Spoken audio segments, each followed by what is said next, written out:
ठंड हो तो पकौड़ा, बारिश हो तो पकौड़ा, कुछ हल्का फुल्का खाने का मन हो तो भी पकौड़ा, और अगर शाम की चाय के साथ कुछ खाने का दिल करे तो भी पकौड़ा। खाने की चीजों में पकौड़ा एक ऐसा नाम है जिसका जिक्र होते ही हर किसी के मुंह में पानी आने लगता है, चाहे वो मिडिल क्लास हो या फिर गरीब तबका या बड़े बड़े 5 स्टार होटलों में जाने वाले अपर क्लास।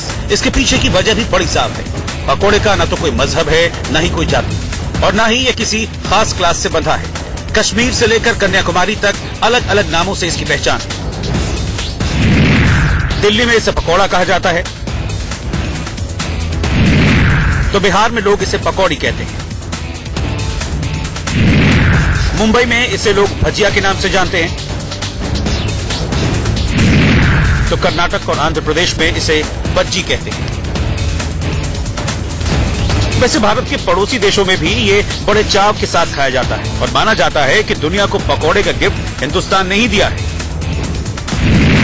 पकौड़ा शब्द संस्कृत के पक्वट शब्द से लिया गया है। इसमें पक का मतलब है पकाना और वट का मतलब है छोटी सी गांठ, यानी किसी चीज को गांठ बनाकर पकाया जाए तो उसे पकौड़ा कहते हैं। आपकी मुसीबत और परेशानी में भी पकौड़ा आ ही जाता है। मायूस चेहरे को देखकर अक्सर लोग पूछ बैठते हैं, पकौड़े जैसी शक्ल क्यों बना रखी है? हमारी जिंदगी में इतनी अहम जगह रखने वाला पकौड़ा देश की सियासत में भी एक मुद्दा बन गया है। प्रधानमंत्री ने साफ तौर पर कहा कि स्वरोजगार के लिए करीब 10 करोड़ लोगों को बिना किसी गारंटी के 4 लाख करोड़ रुपए मिले हैं। इनमें से 3 करोड़ वो हैं जिन्हें बैंकों से पहली बार पैसा मिला। उनके मुताबिक ये 3 करोड़ बिल्कुल नए लोग हैं जो अपने पैरों पर खड़े हुए हैं। लेकिन नेताओं ने प्रधानमंत्री के बयान पर व्यंग किया। नेताओं ने पकौड़े वालों का भी मजाक खूब उड़ाया, लेकिन किसी ने पकौड़े वाले से नहीं पूछा कि उन्हें कैसा लग रहा है। इंडिया न्यूज ने शहर शहर पकौड़े वालों से बात की। सुनिए लखनऊ, पटना और भोपाल पकौड़े वालों का इस सियासत पर क्या कहना है।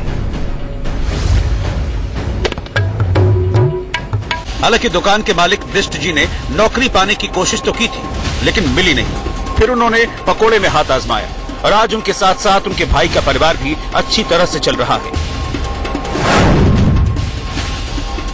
हमको शर्म नहीं लगती, पेट भरना, बच्चों को पालना, क्या है कि शर्म इसमें? अब कोई चोरी जमाई तो है नहीं है। फॉर्म हमने भी भरे थे, रेल में भी भरा था, बैंक में भी भरा था, मगर कुछ हुआ नहीं। उसका कुछ नहीं होता। अगर कुछ नहीं होगा तब तो हमको भी ये करना पड़ेगा। पटना के बोरिंग रोड इलाके में नरेश रोजाना पकौड़े का ठेला लगाते हैं।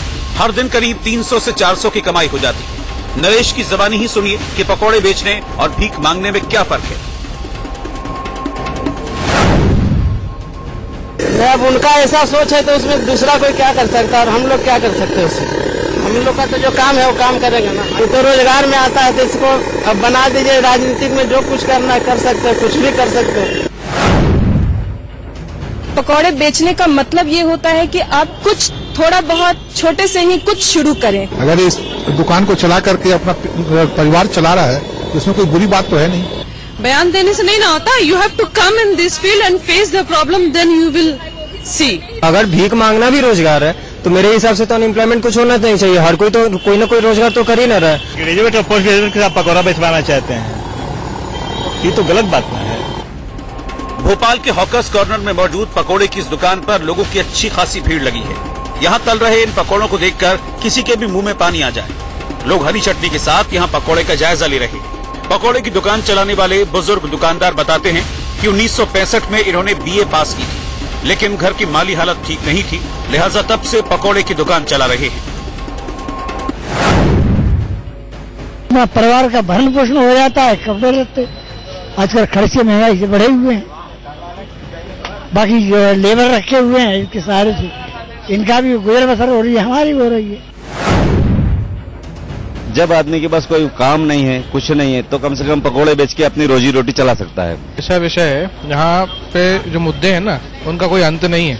आज चाय पे हो रही है, कल चाय पे हुई थी, आज पकौड़े पे हो रही है।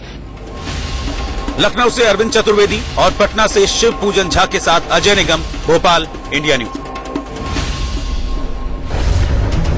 पकौड़ा बेचने को छोटा किसी लिहाज से नहीं कहा जा सकता। छोटा कारोबार करने वाले सम्मान के साथ अपने परिवार का पेट भरते हैं, वहीं जो थोड़े बड़े पैमाने पर पकौड़े बेचते हैं वो कई लोगों को रोजगार भी देते हैं। ऐसे में अगर विपक्ष के नेता इसे नीचा दिखाने की कोशिश करते हैं तो उनका नजरिया कितना सही है, इसका फैसला आप इस रिपोर्ट को देखकर खुद ही कीजिए।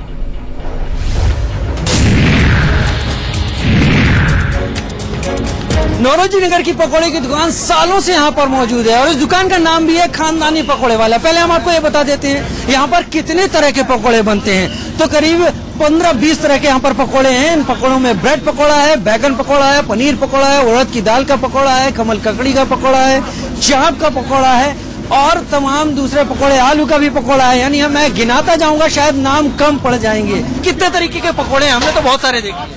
16 तरीके के हैं अभी तो। 16 तरीके के। और इनकी रेंज जो लेने वाला है बड़ी इकोनॉमिकल है। 15 रुपए का पनीर पकौड़ा है, सोया भी 15 का है, बाकी सब कुछ 12 का है, मिर्ची 5 रुपए की। यहाँ पकोड़े तलने वाली कढ़ाई कभी ठंडी नहीं पड़ती, न दुकान पर लगने वाली भीड़ कम होती है।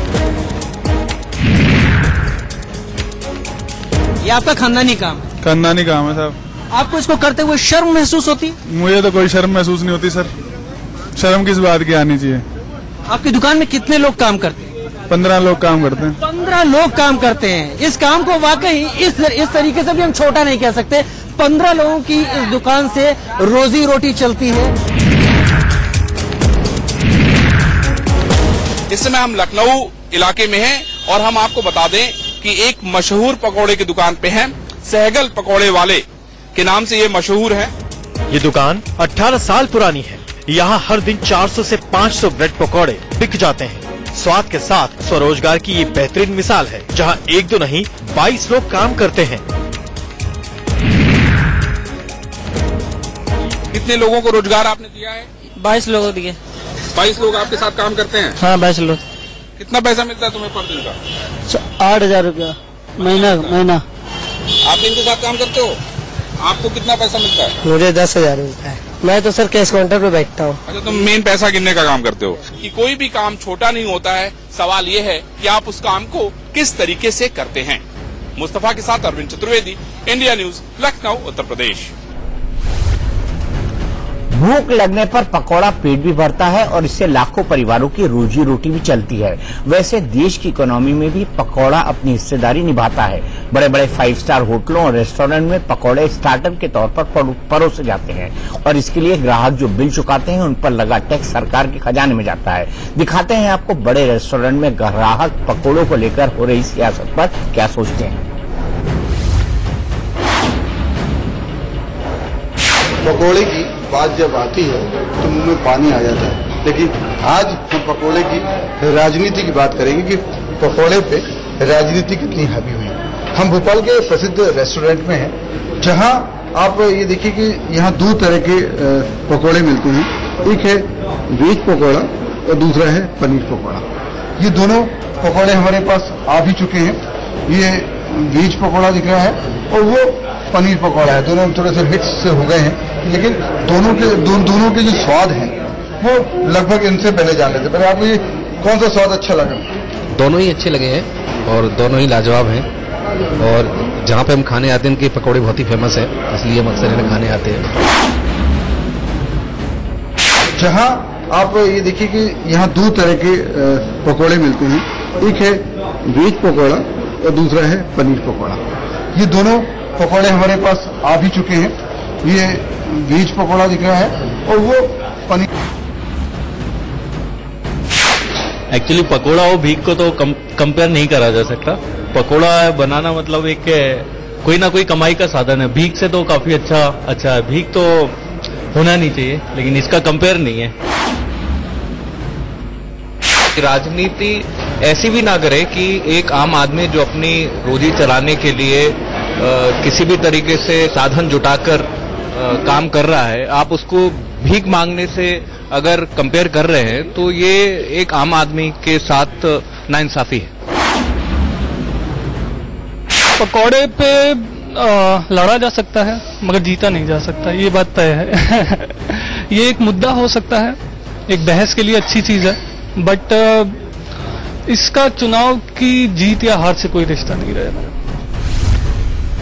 टुनाइट विद दीपक चौरसिया में अभी एक ब्रेक के बाद मेरे साथ देखिए पैडमैन अक्षय कुमार का सुपर एक्सक्लूसिव इंटरव्यू। पैडमैन की